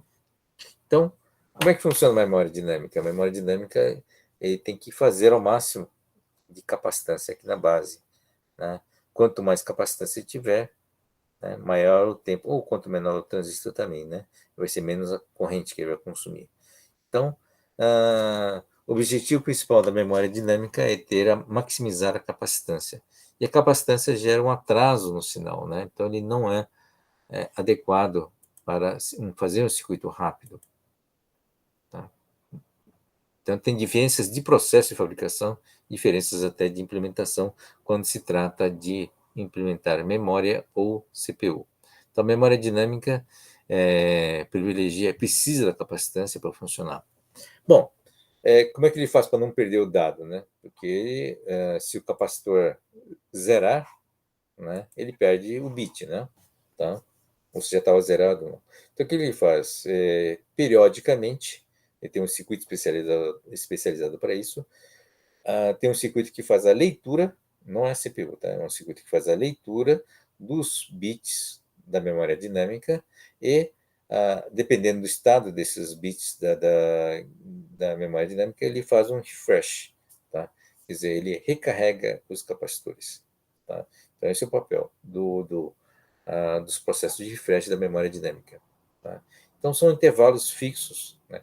Sob o ponto de vista de tempo, já não lembro mais qual o tempo, mas em torno de milissegundos. Quer dizer, parece pouco para nós, né, milissegundos, mas sob o ponto de vista do computador, do desempenho do computador, é muito tempo. Tá? É bastante tempo. Então, o que faz, no fundo? São circuitos especializados que, de tempo em tempo, ele lê o bloco inteiro de memória, faz um refresh, né, recarrega e vai andando de bloco em bloco. Dá tempo de fazer isso, né? Tá? É claro que, enquanto estiver fazendo um refresh, ele bloqueia o acesso a esse pedaço, esse bloco de memória, tá?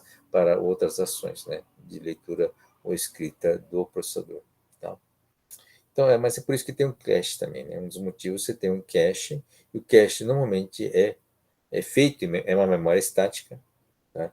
Consome 10 vezes mais transistores, portanto, do que a memória dinâmica, não tem a densidade, mas não tem problema, né? A ideia do cache é ser uma memória menor, né? É uma cópia, né, do principal, mas que seja rápido, né? Então, ele não tem problema de desempenho, porque está usando a mesma tecnologia da CPU, né?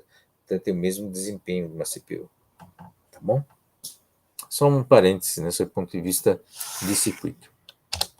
Então, rapidamente, esse é um chip de memória, ambos têm a mesma quantidade de bits, né, de 4 MB, circuitos antigos, né? Mas tem uma organização interna diferente, tá? Então, esse cara aqui é uma memória de 4 MB, né? Mas hoje é giga, hein, gente? Tem 1000 vezes mais. Então, uma organização diferente, onde você tem 8 bits, ou seja, 1 byte, né? Para cada endereço, tá? Então, isso aqui, basicamente, é um circuito desse tipo aqui, onde você tem 8 carinhas aqui para cada linha, para cada endereço. Tá? Então, nesse caso, para endereçar meio mega, né, você precisa de número binário, tá? De 2 elevado a 19, né? De 0 a 18. 2 elevado a 19 endereça 512K posições diferentes, né? Então, você põe o endereço aqui do registrador que você quer ler, né, ou escrever, né? E você lê e escreve 8 bits ao mesmo tempo, né? Aqui é o barramento de dados, tá? Então você dá o chip select, né? E o write enable, né, para você fazer a escrita, tá? Ou então output enable e chip select para fazer a saída. O chip select tem um papel muito importante na maioria dos chips, né? Porque ele tem um papel de selecionar esse chip. Então, isso permite que você tenha múltiplos chips de memória pendurados no mesmo barramento de dados e barramento de endereços, tá? Ele faz o papel de endereço aqui. Na verdade, ele é mais um pino de endereço, só que você consegue fazer uma lógica externa, né, de demultiplexação. Então, imagine que você tenha o A19, A20, né, são dois endereços a mais, tá? Eu posso usar esses dois endereços a mais para separar 4 chips diferentes. Então, eu implemento com A19 e A20 um circuito de decodificação. Imagina um circuito desse tipo mesmo, né? É um circuito de decodificação que está aqui. Cadê? Está aqui. Né? Tá? De 2 endereços e 4 chips. Seleciona 4 chips de memória separadamente para trabalhar no barramento. Ou então, se tiver espaço, né? Eu ponho mais um bit a mais para fazer 8 chips, né? Tem uma plaquinha com 8 chips de memória, né? Eu uso os endereços, né? A10, A19, A20, A21, 3 bits para fazer a seleção do chip. Tá? Com isso, eu tenho como expandir dentro da minha placa, né? Circuito impresso, o uso desses chips aqui. Não fico restrito a um único chip, são vários chips, tá? E selecionados com circuitos externos de endereçamento. Tá? Professor, diga. Eu fiquei com uma dúvida agora no processo de demultiplicação dessa imagem. Porque assim, vamos lá, eu acho que foi. Eu acho que foi o que você acabou de explicar, mas eu me perdi um pouco. O que eu entendo? Se a gente tem 0 a 18, 19 bits, a gente consegue fazer 2 a 19 saídas. Certo? 2 elevado a 19 saídas. Só que aí só tem 3, 6, 8. Não, desculpe, aonde você está vendo? Aqui? Essa imagem mesmo, aí, do D0, D1, D2, D3. Isso aqui é dado, né? São 8 bits. 8 bits, entendi. Tá. 8 bits aqui são os dados, porque aqui tem 8, aqui, tá vendo? Então, aqui, ó, do lado de cá você tem, um lado é o endereço, certo? Vai endereçar 4 aqui, 4 linhas. Então, esse cara aqui vai endereçar de 0 a 18. Tá? Perfeito. Então, 2 elevado a 19, eu não tenho a calculadora aqui, mas certamente dá 512, cara. Tá bom. Tá bom? Então, são 512K de endereços, não de bits, tá? 512K endereços. Vezes 8 vai dar o 4 MB de bits, tá? Então, porque cada endereço aqui vai dar acesso, né? Cada endereço aqui vai dar acesso a 8 bits simultaneamente, né? Porque tá aqui, um do lado do outro. Aqui é endereços aqui, né? Tá bom? Então, aqui é o barramento de dados, né? De entrada ou de saída que está aqui, tá? Tudo Beleza, bem? eu acho que eu me perdi aí um pouco também, mas é isso aí. Acho que eu peguei. Valeu, professor. Tá bom? Agora, existem chips, né, que são organizados não em 8 bytes, né? É muito estranho às vezes, né? Falar, isso aqui, por exemplo, é o mesmo chip, né, de 4 megabits, só que em vez de ter organizado, né, em conjunto de 8, em registrador de 8, ele só tem um. Tá? Ou seja, eu preciso de mais endereços, né? Essa é a mesma coisa aqui. Em vez de ter 3 aqui, ou seja, 8 aqui, ele só tem um. É uma coluna só. Ou seja, eu vou precisar de mais endereços. Se você tem o mesmo número de bits, né? Que são esses flip-flops, eu vou precisar de mais endereços, certo? Tá? Quantos mais endereços? Bom, como são 8, na verdade, são 2 elevado à terceira, então eu vou precisar de 3 bits a mais. Tá? Então, na verdade, eu preciso de A0 a 18, né? Eu preciso do 19, 20 e 21. Eu preciso de 3 a mais, até 21. Então, de 0 a 21 dá 22 sinais, né? Então, para não encher, né, o chip com um monte de endereços, eles fazem o seguinte, né? Eles pegam e dividem em 2, nesse caso. Pode dividir em qualquer número. Nesse caso, foi dividido em 2. Então, 22, metade de 22 dá 11, né? Então, de 0 a 10, está aqui. Eu separo em 2 conjuntos, chamados de RAS e CAS. RAS é de row, né? De linha, e CAS é de coluna, tá bom? Então, ele divide esses endereços em 2 partes. Como é que funciona isso? Então, normalmente, um deles, né, tem um registrador. Então, você manda um sinal, manda o mais significativo, né, primeiro e seleciona o CAS, por exemplo. Né? Ele pimba, né? Pega, copia isso aqui e põe no registrador. Tá? No fundo, ele pega e põe no registrador esses bits que estão aqui endereçando uma parte. Tá? E depois, para ler ou para escrever, ele só fica mudando a parte menos significativa. Tá? Então, ele fixa a parte superior e fica mexendo só na parte inferior. Isso é normal nas memórias, porque normalmente você lê não aleatoriamente qualquer posição, normalmente você lê em blocos. Tá? Pente memória, por exemplo, é feito assim, né? Justamente para evitar muito ruído aqui nesses endereços, você põe primeiro um bloco, né, e depois sinaliza, quero ler os próximos. Tá? Os próximos 10, 20, 30, né? Ou 1K, às vezes mais do que isso. Você lê em blocos grandes, porque no fundo você está transferindo um conjunto de bits, né? Um bloco de bits, às vezes da memória dinâmica principal para os caches. E o cache faz a leitura, a transferência em blocos, né? Tá? Então, a mesma coisa aqui, tá? Então, você tem um endereçamento fixo, uma parte fixa, e uma parte variável, onde você está alterando, né, esses bits da parte menos significativa para ler os blocos. Tá?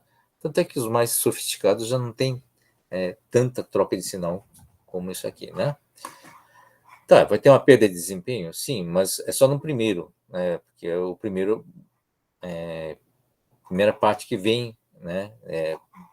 Quando você compartilha barramento de endereço, aparentemente vai dividindo por 2, mas na prática não divide por 2, tá? Porque você manda o bloco, o endereço superior primeiro e depois você só manda só a parte inferior, né? Então acaba diluindo essa perda de desempenho, tá bom?